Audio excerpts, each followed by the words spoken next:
Bon dia a tots i totes i gràcies per acompanyar-nos en aquesta presentació que venim fent des de ja fa uns quants anys, des del 2003, de les dades que hem recollit de l'any 17 respecte a tot el que fa referència a la producció ecològica del nostre país. Per fer-ho m'acompanya el president del CCPAE, en Dani Valls, que és el responsable de l'informe, que ell us explicarà més extensament que jo. Jo només us donaré 4 idees, 4 dades del que ha passat aquest any passat respecte a la producció ecològica del nostre país. D'entrada dir que les dades del 17 són bones tirant a molt bones. Augment considerable de tots els indicadors que tractem en l'informe, tant de producció, agrícola, vegetal com ramadera, com de volum de facturació. Per tant, la idea d'un sector ecològic potent que va a l'alça, que es preocupa d'arribar al consumidor en les condicions millors i que per tant rep el suport del consumidor en forma de compres, és una realitat, com ens indiquen totes les dades que ens donarà en Dani. És evident que aquesta línia ascendent dels darrers anys, els darrers 5 anys hem doblat el nombre d'hectàrees, per exemple, de producció agrícola ecològica. Són dades que ens porten a confiar en la feina que estem fent i a seguir en aquesta línia des del Departament de suport a tot el que fa referència al producte ecològic al nostre país. Nosaltres des del Departament duem a terme diferents iniciatives. Aquesta exposició de les dades que fem cada any de l'Observatori i del baròmetre de percepció i de consum dels productes ecològics són algunes d'elles, però sobretot totes les accions que fem s'emmarquen dins el programa de foment de la producció agroalimentària ecològica 15-20, per tant estem pràcticament a la meitat del programa, i d'aquest programa se'n deriven tota una sèrie d'accions que duem a terme des del Departament. És evident que de cara als productors una de les més importants són els ajuts que donem a la producció, a la ramaderia i a l'agricultura ecològica, ajuts que poden sol·licitar els productors a través del programa de desenvolupament rural, ajuts que han augmentat en molta quantitat tant els perceptors com el volum de diners que es distribueixen. De fet, hem passat de 625.000 euros a 5,5 milions, perquè tingueu una idea. També tenim una altra línia d'ajuts a la innovació que dotem cada any amb 100.000 euros, que bàsicament el que intenta fer és posar en contacte la recerca amb els productors i la transferència d'aquesta innovació directament en els productors,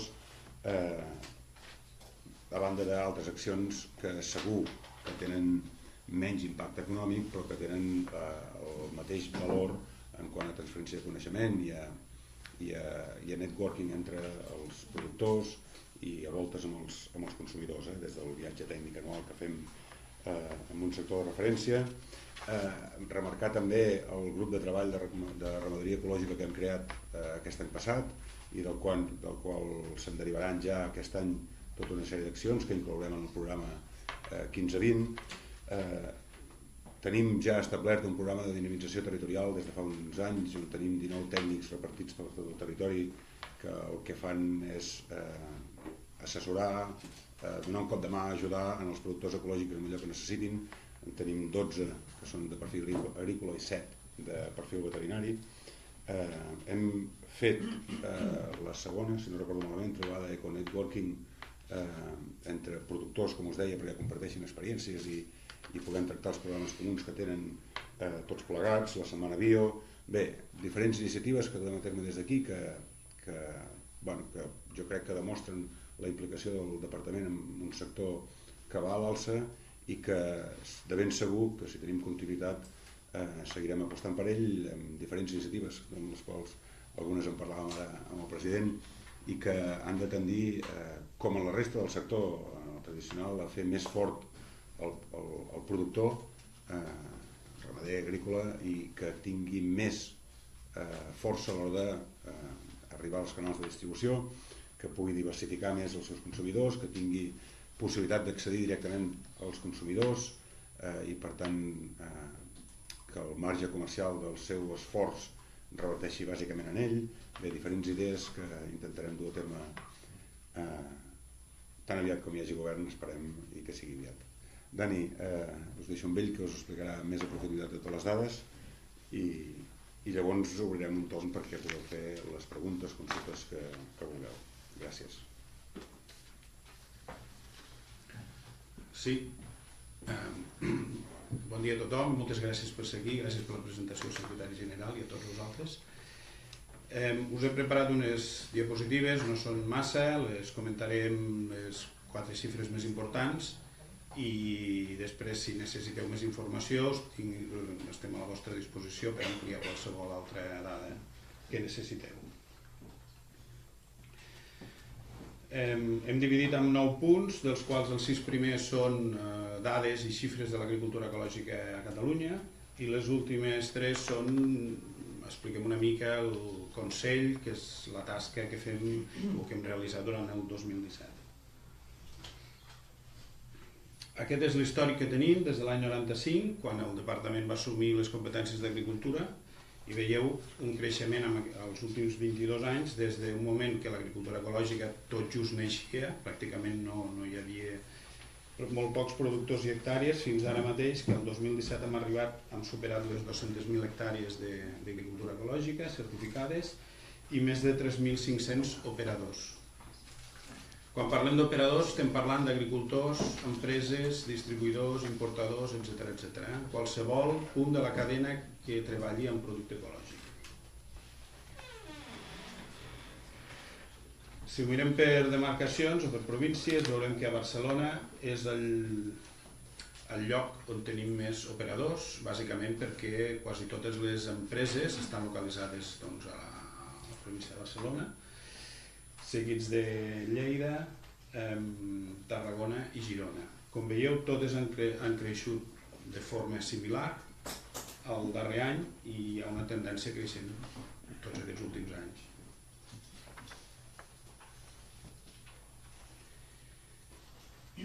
Pel que fa als operadors, diem que hi havia diferents tipus. Com veieu, la majoria o la immensa majoria dels que tenim inscrits al Consell són productors vegetals i productors ramaders. O sigui, el sector primari és la base de l'agricultura ecològica, és allí on comença i és la part, entenem, la part més important. Seguit dels elaboradors. Veieu aquests 1.118 elaboradors que tenim inscrits a finals del 2017. Val a dir que Catalunya és la zona de tot l'estat on tenim més indústria elaboradora o empreses que elaboren productes ecològics. Seguit pels comercialitzadors, seguit pels importadors i seguit pels minoristes. Si ho fiquem en forma de formatget, veureu que pràcticament la meitat de tots els inscrits són productors vegetals, agricultors. Els ramaders representen un 15% i els elaboradors, com ja us havia avançat, representen un 26%, que és una part molt important i molt més gran respecte d'altres zones. Per tant, aquí a Catalunya, a part de tindre moltes hectàrees d'agricultura ecològica i una ramaderia força important, el sector elaborador és un dels sectors més forts que tenim.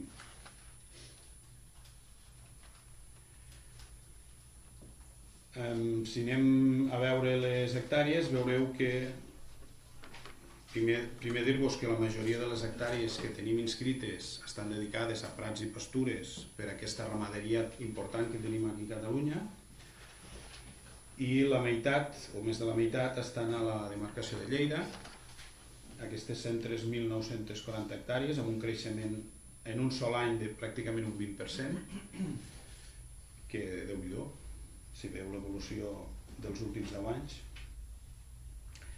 La segona demarcació amb importància en nombre d'hectàrees és Girona, aquestes més de 41.000 hectàrees, amb un creixement d'un 17%. La tercera és Barcelona, 36.500 hectàrees, amb un creixement de pràcticament un 11%. I la darrera, Tarragona, amb aquest pràcticament 19.000 hectàrees, un creixement d'un 12%.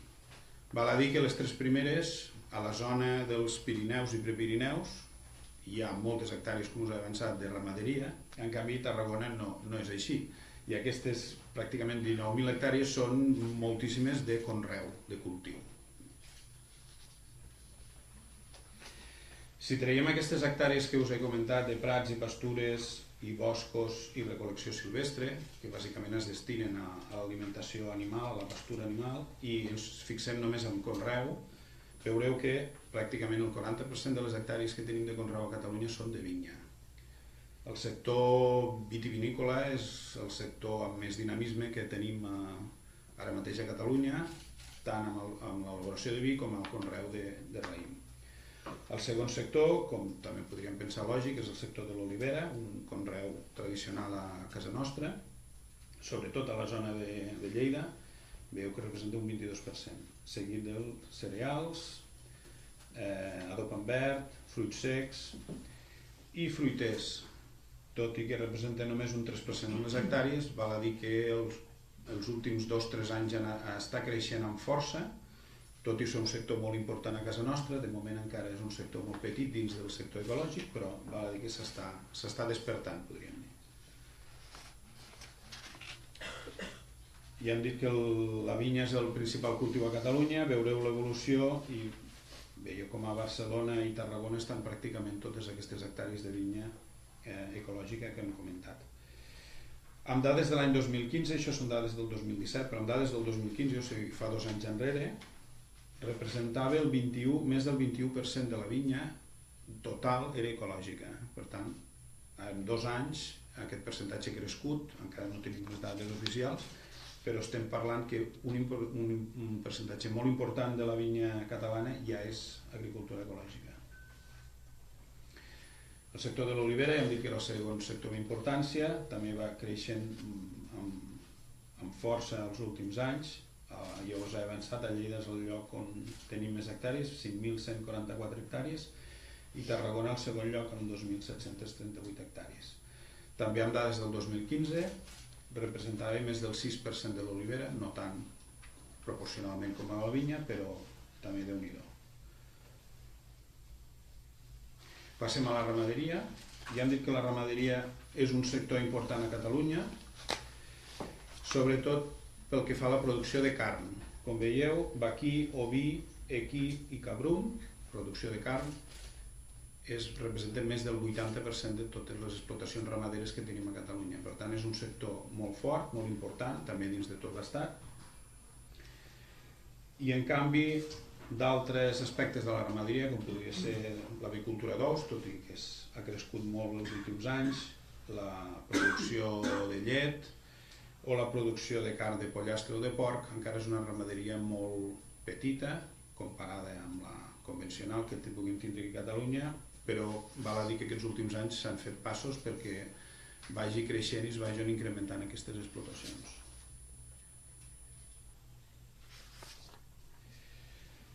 Si mirem l'evolució de les explotacions ramaderes que hem tingut per províncies, veureu que a Lleida és el lloc on hi ha més, enguany 418, ha crescut pràcticament un 13%. Girona, en segon lloc, 295 explotacions, amb un 11% de creixement. Barcelona i Tarragona. Passem al sector secundari, sector de transformació, i només a primera vista, amb aquest formatget tan dividit, veureu que la diversificació de les empreses que elaboren aliments és molt alt. Hi ha moltes empreses i que fan pràcticament qualsevol activitat o qualsevol aliment elaborat o envasat aquí a Catalunya. Per tant, això ens hem de felicitar, perquè després, a darrere del sector primari, hi ha aquest sector secundari, que també s'ha de dir que la majoria de les empreses que tenim inscrites són petites empreses, doncs que transformen aquest producte.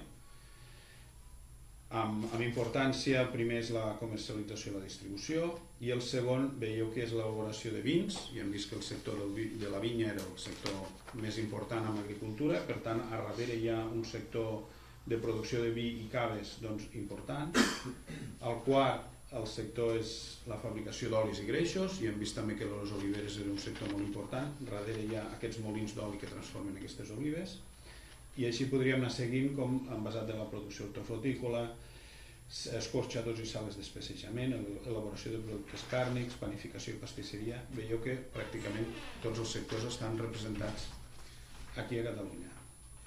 I l'any passat això va suposar un creixement d'un 16%.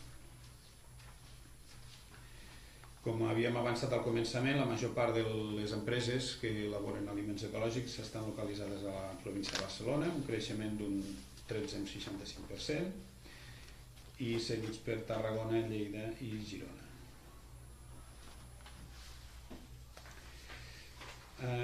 El sisè punt, facturacions i destí de les vendes. Al Consell fem una enquesta a començaments d'any a tots els nostres operadors per saber una mica el volum de facturació de tots els nostres operadors i on venen aquests productes.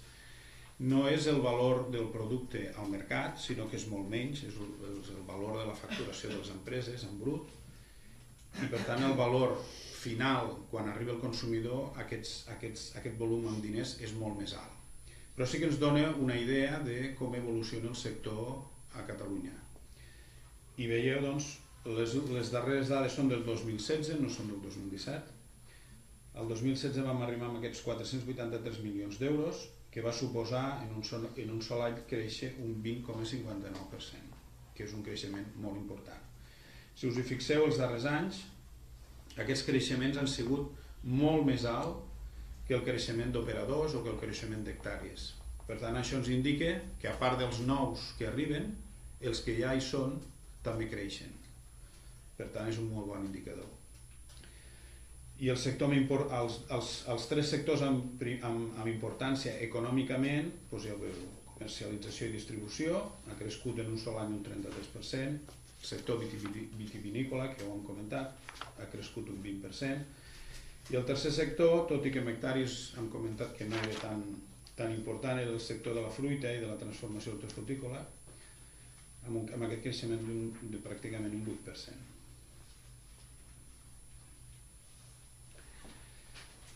La segona cosa que preguntem als nostres operadors, on venen els seus productes, i com veureu, el 44% d'aquesta facturació es ven aquí mateix a Catalunya, i val la pena destacar-ho perquè és una molt bona notícia. Veiem que pràcticament la meitat de la producció dels operadors catalans venen la seva producció aquí a Catalunya mateix, i per tant això ens indica que hi ha un consum a darrere que cada vegada va creixent i una demanda que va cada vegada volent comprar més productes ecològics. El segon destí és la Unió Europea, aquests 105 milions d'euros. El tercer destí és la resta d'Espanya, amb aquests 76 milions d'euros, i per últim, fora de la Unió Europea, aquests 51 milions d'euros.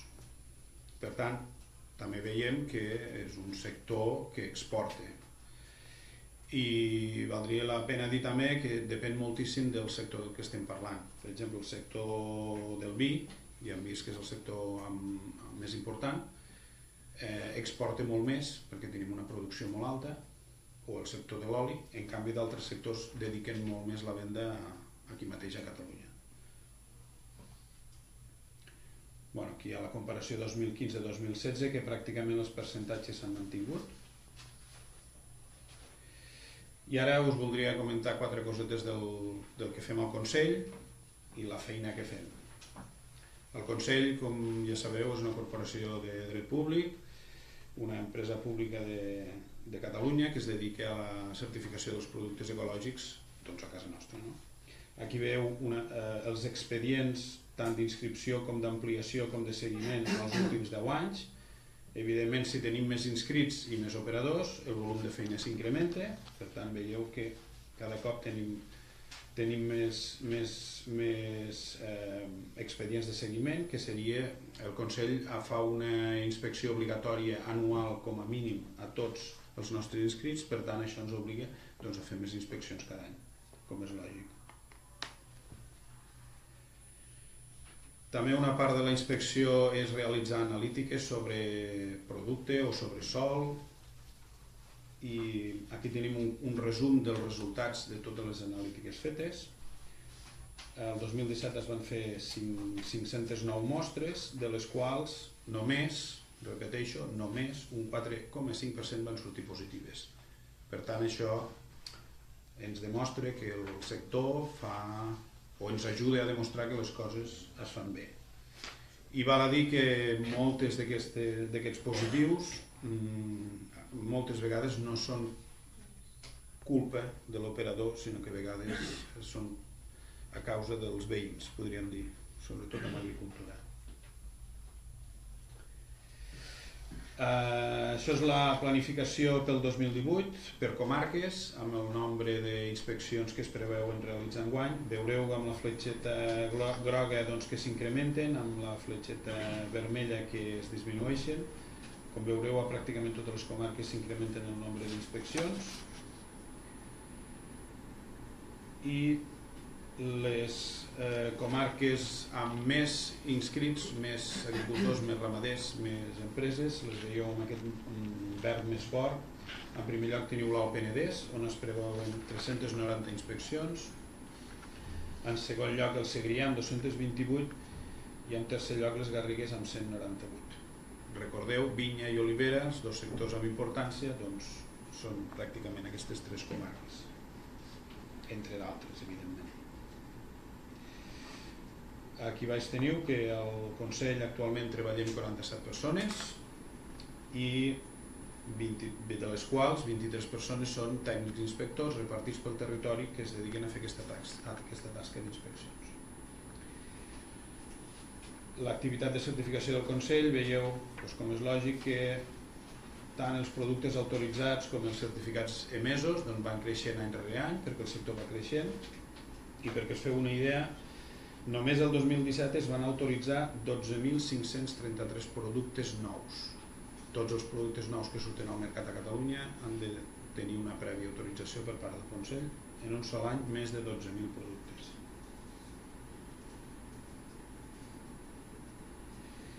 I nosaltres controlem i certifiquem l'agricultura ecològica, però a nosaltres també ens controlen i ens auditen per part d'ENAC, que ens acredita que tenim la competència tècnica per fer-ho.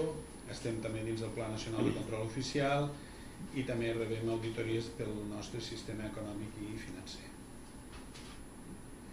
I per últim, una de les activitats que realitzem és promocionar l'agricultura ecològica i donar-la a conèixer tant als consumidors com als nous agricultors o ramaders que es vulguin inscriure, i participem activament dins del programa d'activitats del departament o en fires o donant explicacions, per exemple, en una compareixença que vam tindre al maig al Parlament de Catalunya.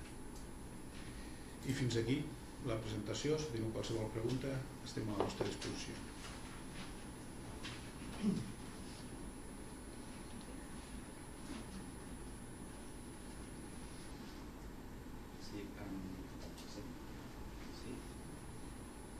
Sí? Ara. A grans trets, quins són els criteris que feu servir per considerar una finca que és ecològica? A grans trets? Sí. Sense entrar gaire en detall, però és més enumerat. A veure, nosaltres el que fem és apliquem els reglaments europeus d'agricultura ecològica. Des de l'any 91 hi ha una normativa europea que regula el que és l'agricultura, la ramaderia i l'elaboració de productes ecològics. Per tant, nosaltres apliquem aquesta normativa.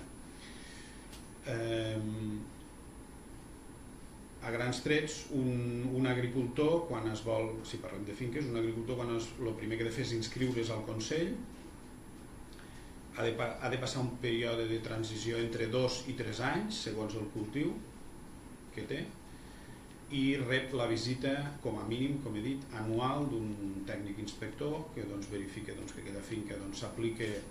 Es fan servir les tècniques que preveu la normativa. Bàsicament hi ha grans diferències amb l'agricultura convencional, seria que no es pot fer servir cap tipus de producte químic de síntesi, herbicides, fungicides, etc. Ni es pot utilitzar l'adob químic que habitualment s'utilitza. Són les dues grans diferències, n'hi ha moltíssimes més. I quan ha passat aquest període de transició s'ha complert amb la normativa, doncs aquell producte que surt d'aquella finca ja té el certificat d'agricultura ecològica i ja el pot vendre com a tal. Molt resumit, Perfecte.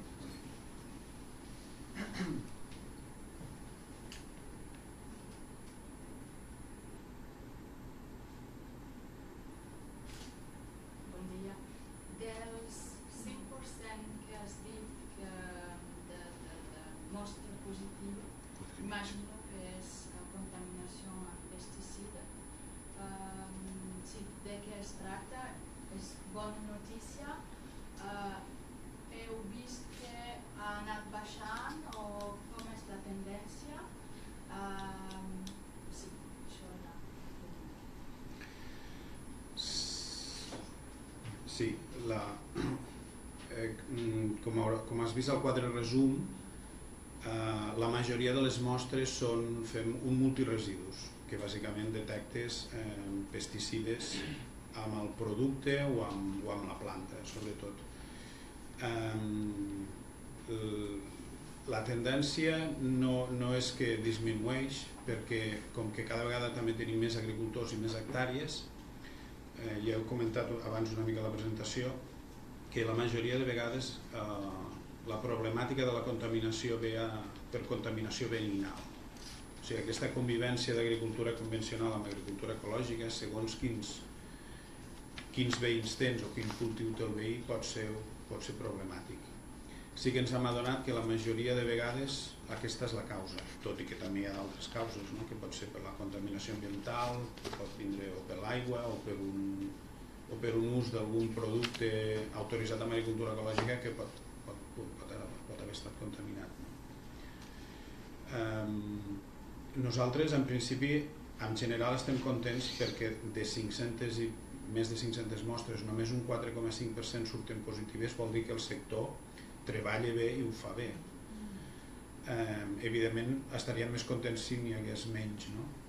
Però sí que la major part dels casos veiem que pot ser un problema, és un problema doncs, segons on tens les finques i els veïns que tens. Si descomptéssim aquests? I ara mateix no ho sé, però potser seria menys de la meitat segur. Sí. No sé si t'he contestat. Gràcies. Més?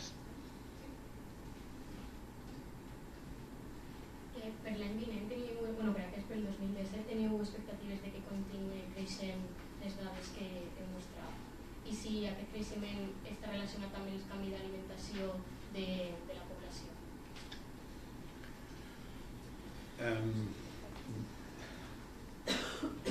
Nosaltres pensem que aquest creixement continuarà,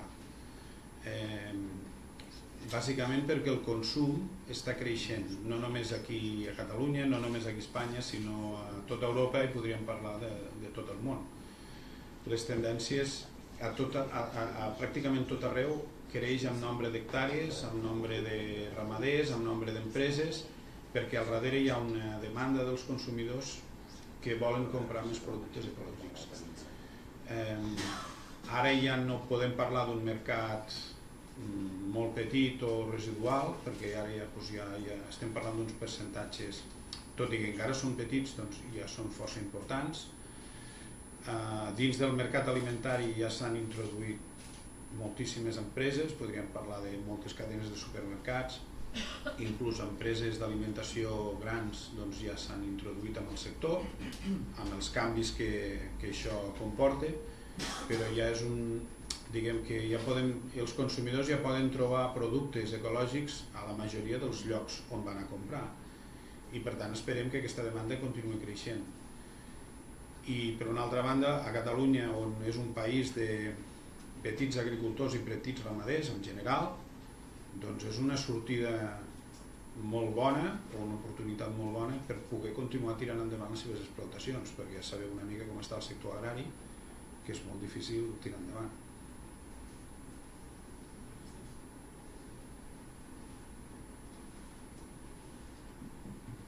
Un dels últims estudis que va sortir deia que el 70% dels consumidors ecològics, dels consumidors catalans preferien proximitat a ecològic. Quines mesures tenim pensades a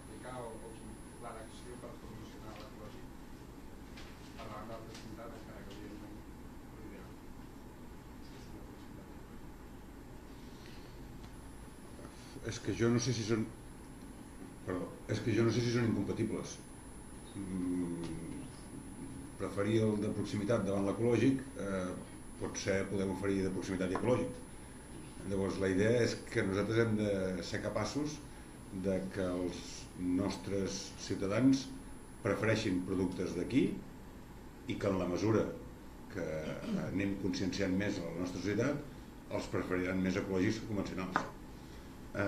No sé si ha de ser prioritari que prefereixin ecològics de proximitat o, m'explico, no sé si hem de fer esforços per això o senzillament nosaltres el que ens hauríem nosaltres de cuidar és que els productors agrícoles i ramaders del nostre país es guanyen la vida, tant si fan convencional com si fan ecològic. I per tant, la dada bona és que els nostres consumidors prefereixen productes de proximitat i la segona dada és que, com ens marquen totes les dades que acabem de presentar, també prefereixen cada vegada més ecològic. Per tant, no hauria d'anar en detriment un de l'altre.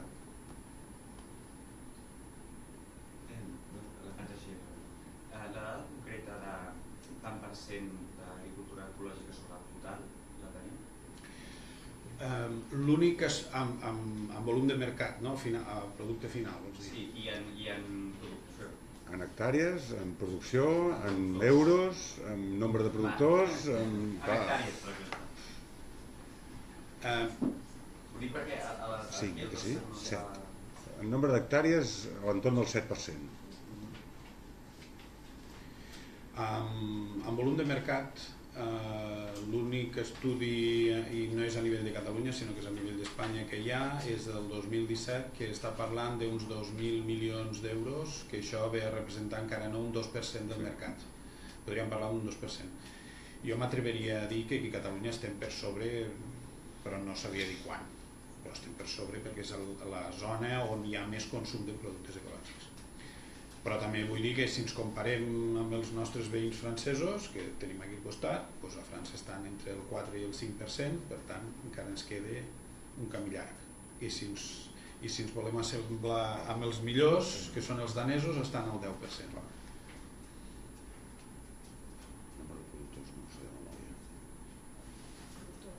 En nombre de productors no t'ho sé dir de memòria.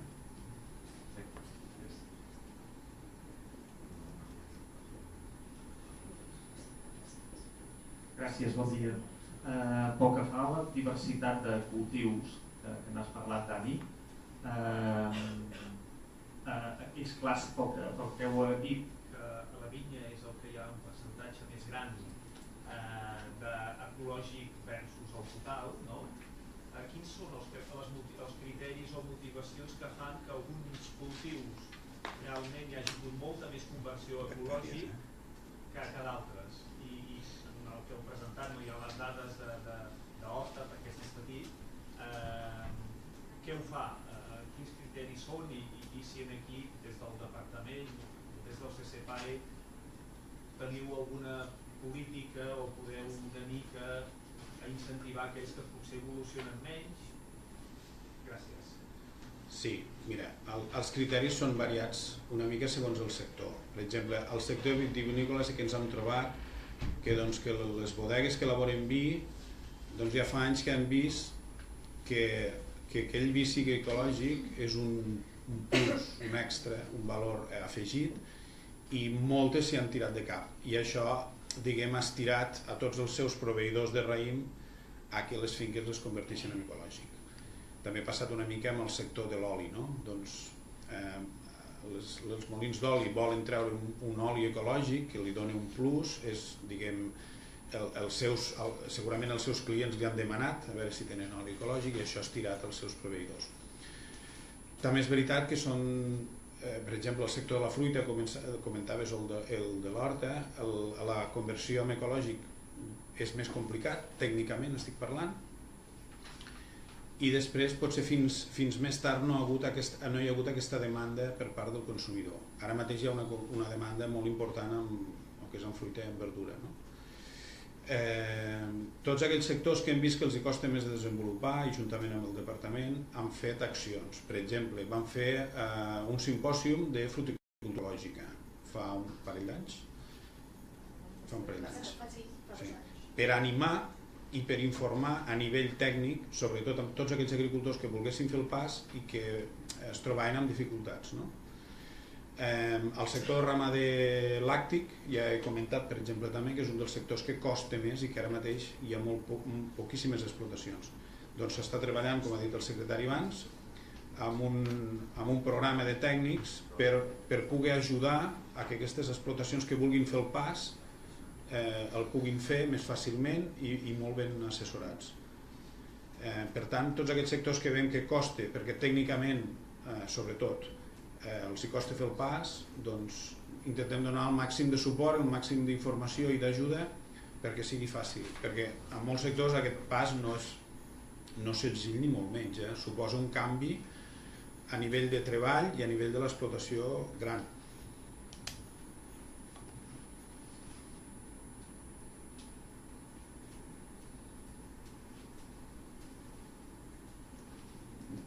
Sí? Ho deixem aquí? Doncs torni, cap problema. Gràcies. El secretari, si us sembla. Ho has comentat, no? L'objectiu que els pagesos i ramaders del nostre país puguin viure dignament, no? Segurament que coincidiríem, no? Que malauradament molts d'aquests empresaris o dels treballadors d'aquestes activitats econòmiques tenen una renda inferior a la mitjana que tenim altra gent. Quines són, creus tu, les causes que costi tant? Jo estic aquestes setmanes fent un treball parlant amb molts pagesos i enginyers i això, i ahir estava amb un parell i em deia, i com va? Diu, just. Diu, ara, el que hem de lluitar i les hores que hem de treballar i els dies que hem de treballar l'any és l'únic el que ens permet tenir una renda que ens permet viure, però si no féssim aquest sobreesforç que altres persones o empreses no fan, no això, com ho veus i quin pot ser un futur, perquè crec que és un tema molt important. Sí, molt important, complexa i que evidentment no respondré en 30 segons. Però jo crec que des del punt de vista de la producció aquest país són molt bons, molt, tot i el sobreesforç d'hores i de feina, etc. Ens hem dedicat durant molts anys a produir cada vegada millor i a menys cost, sense deixar de fer un producte d'una qualitat que pot competir amb qualsevol. Jo crec que en molts dels sectors tenim problemes amb la comercialització. No som prou forts a l'hora de treballar la comercialització del nostre producte, dels diferents, podríem parlar de quasi tots els sectors. Llavors som captius moltes vegades de la demanda. Segurament treballant com estem fent ja des del departament els darrers 2 anys per augmentar tant les vies de comercialització diferents com la força que tenen els productors a l'hora d'ofertar el seu producte, milloraríem bastant aquests marges. És evident que qualsevol productor de qualsevol producte, no dels que estem parlant, de qualsevol industrial, si ven directament al seu consumidor final, el seu marge és superior que si passa per 3 intermediaris. Per tant, està tot inventat pel mercat. Nosaltres jo crec que creiem des del departament que hem de treballar per ser més forts en la comercialització de tots els nostres productes agrícoles i ramaders. Que no és fàcil, És a dir, això com a regla està molt bé. Ara hem de veure com es materialitza tot això i nosaltres estem fent moltes accions, tant des de l'observatori perquè hi hagi més transparència al mercat, com accions per agrupar l'oferta en alguns sectors determinats, com diferents accions per ajudar-los a sortir, però sobretot jo crec que el que li falta a aquest país és més consciència pròpia de consumir productes propis i jo crec que aquest és el camí, però aquesta sí que és una opinió personal. Sí? Doncs us reitero l'agraïment per venir-nos a acompanyar i que en feu tanta difusió com pugueu. Gràcies.